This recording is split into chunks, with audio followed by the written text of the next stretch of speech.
Om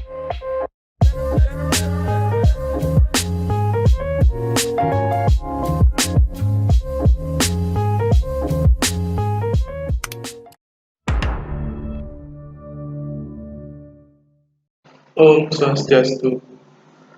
Perkenalkan, nama saya Gilang Satria Dewanta, NIM 180553136. Di sini saya akan mempresentasikan laporan kerja praktik saya yang berjudul Analisa Pengaruh Penambahan Antibakteri dalam Bahan Glasir terhadap Pengujian Kimia dan Noda di PT Yapmo Group Indonesia. Dosen pembimbing saya ialah IR Nimade Dwidiani, MA, SC. Latar belakang. Untuk terjun ke dunia kerja setelah lulus kuliah, setiap mahasiswa harus memiliki modal dalam menghadapi keprofesionalan pekerjaan yang sesuai dengan bidang yang digeluti.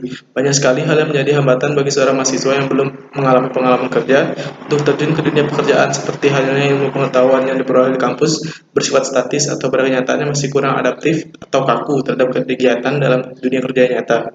Pada kerja praktek kali ini, saya akan membahas tentang ketahanan ubin keramik berglasir terhadap pengujian kimia dan noda. Di sini saya akan membahas bagaimana pengaruh penambahan antibakteri TiO2 atau titanium dioksida dalam glasir untuk pengujian ubin keramik yang tahan terhadap pengaruh larutan kimia dan ketahanan noda sesuai standar nasional Indonesia (TNI). Tujuan melakukan kerja praktek itu adalah agar mahasiswa dapat menentukan bahan terbaik untuk mengatasi kegagalan pada uji ketahanan kimia dan noda. Batasan masalahnya adalah permasalahan pada kegiatan kerja praktek yang dilakukan adalah melakukan analisa pengaruh penambahan antibakteri TiO2 pada glasir untuk beberapa pengujian ubin keramik berglasir, yaitu ketahanan terhadap bahan kimia dan noda berdasarkan standar nasional Indonesia. Manfaatnya adalah mahasiswa dapat memperoleh pengetahuan dan wawasan serta pengalaman dalam kerja praktek ini sebelum masuk ke dunia kerja. Profil perusahaan. Saya dan teman saya melakukan kerja praktek di PT Yapmo Group Persegi atau Persegi Panjang. Ubin merupakan potongan yang diproduksi dari bahan tahan pakai yang keras seperti keramik, batu, logam, tanah liat yang dipanggang atau bahkan kaca. Porselin atau jenis badan keramik padat putih atau berwarna, tembus cahaya apabila tipis dan dibuat dari bahan baku dan bahan batu keramik tunggal atau campuran kaolin, kuarsa, feldspar, dan tanah liat campuran bahan lainnya. Glasir. Di sini glasir adalah lapisan tipis bahan-bahan silikat pada permukaan barang-barang keramik yang lebur setelah dibakar dan merupakan suatu lapisan gelas tipis. Pengglasiran biasa dilakukan dengan mensuspensikan bahan mentah dari glasir dengan air sampai homogen. Kemudian benda keramik yang akan diglasir akan disemprot, diolesi atau dicelup. Glasir merupakan lapisan pada permukaan produk keramik seperti ubin, saniter, dan tableware. Glasir berfungsi untuk meningkatkan nilai estetika, lapisan pelindung, dan sanitasi. Penyusun glasir adalah campuran bahan oksida asam, fouter, dan basa atau flux. Lalu di sini ada proses pengglasiran. Proses pembuatan glasir pertama menyiapkan bahan yang digunakan yaitu campuran serbuk padat yang terdiri dari glasir komersial dan serbuk silika, aquades, dan bahan antibakteri yang digunakan yaitu bahan antibakteri TiO2 yang divariasikan diantaranya dari 0% sampai 5%. Bahan glasir komersial dan serbuk TiO2 itu diuji kandungan kimianya. Kemudian bahan tersebut digiling selama 24 jam menggunakan pot mill yang di dalamnya teritah berisi bola alumina sebanyaknya. Hasil gilingan tersebut disaring sehingga lolos saringan, kemudian dikeringkan dalam oven pada suhu kisaran 100 derajat Celcius.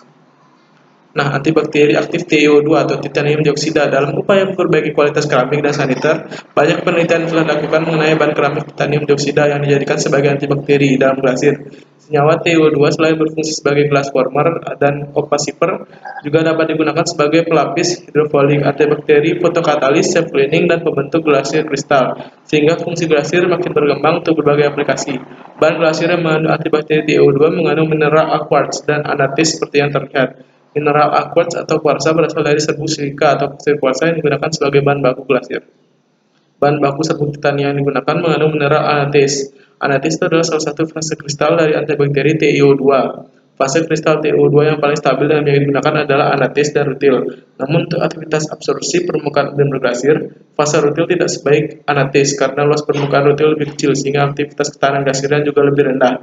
Oleh karena itu, pada penelitian ini digunakan fase antibakteri TiO2 anatis.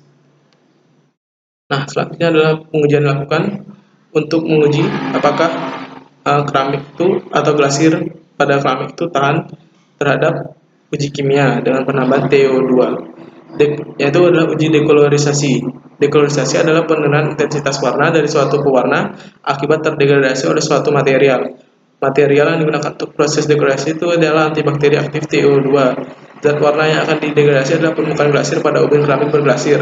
Proses dekolorisasi dilakukan dengan melakukan perendaman terhadap bahan uji ubin glasir yang disuspensikan dalam larutan.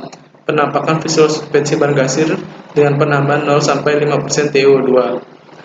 Nah, ini adalah jumlah kandungan TiO2 pada persentase yang telah ditentukan. Di 0% 1,55, 1% 80,41, 2% 88,49, 3% 84,76, 4% 85,64, 5% 86,14.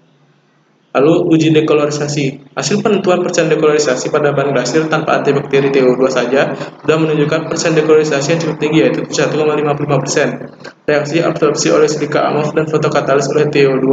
Persen dekolorisasi meningkat dengan semakin bertambahnya antibakteri TiO2 pada bahan glasir. Namun, pada penambahan TiO2 3% menunjukkan nilai yang menurun. Nilai persen dekolorisasi oleh bahan glasir menunjukkan nilai optimum sebesar 88,49% yang diperoleh oleh bahan glasir dengan TiO2 2%. Penurunan persen dekolorisasi untuk bahan glasir dengan TiO2 3-5%. Kemungkinan terjadi itu karena agregasi TiO2 pada permukaan padatan silika sebagai absorben sehingga menutupi pori-pori silika tersebut. Nah, kesimpulannya adalah bahan glasir produk keramik menunjukkan sifat dekolorisasi semakin baik jika ditambahkan dengan antibakteri aktif TiO2. Hal ini disebabkan dekolorisasi pada bahan glasir terjadi melalui reaksi oleh TiO2 dan absorpsi oleh silika. Bahan glasir tanpa penambahan bahan TiO2 menunjukkan persen dekolorisasi sebesar 71,55%. Nah, namun nilai optimum persen dekolorisasi yaitu 88,49% diperoleh untuk bahan glasir dengan penambahan TiO2-nya sebanyak 2%. Penambahan antibakteri TiO2 lebih dari nilai optimum tersebut menyebabkan penurunan persen dekolorisasi dikarenakan agresi TiO2 pada permukaan silika sebagai absorben. Jadi dengan penambahan antibakteri TiO2 2% akan meningkatkan ketahanan glasir terhadap dekolorisasi akibat perendaman dalam pengujian larutan kimia. Dan kemungkinan untuk ketahanan terhadap noda semakin baik lagi karena kualitas dari glasir semakin meningkat jika ditambahkan oleh TiO2 2%. Saran yang mungkin perlu diperhatikan adalah perawatan alat uji yang semakin ditingkatkan dan mengatasi masalah kegagalan dalam pengujian. Lalu ada penambahan jumlah pegawai agar tidak terjadinya human error, berbagai tanggung jawab yang dilakukan di pegawainya. Dan dalam upaya meningkatkan kualitas tarik glasir dimaksimalkan dengan penambahan antibakteri TiO2 sebanyak 2% dalam proses pengglasiran. Sekian presentasi dari saya. Mohon maaf apabila ada kesalahan. Saya tutup. Om Santi Santi Santi Om.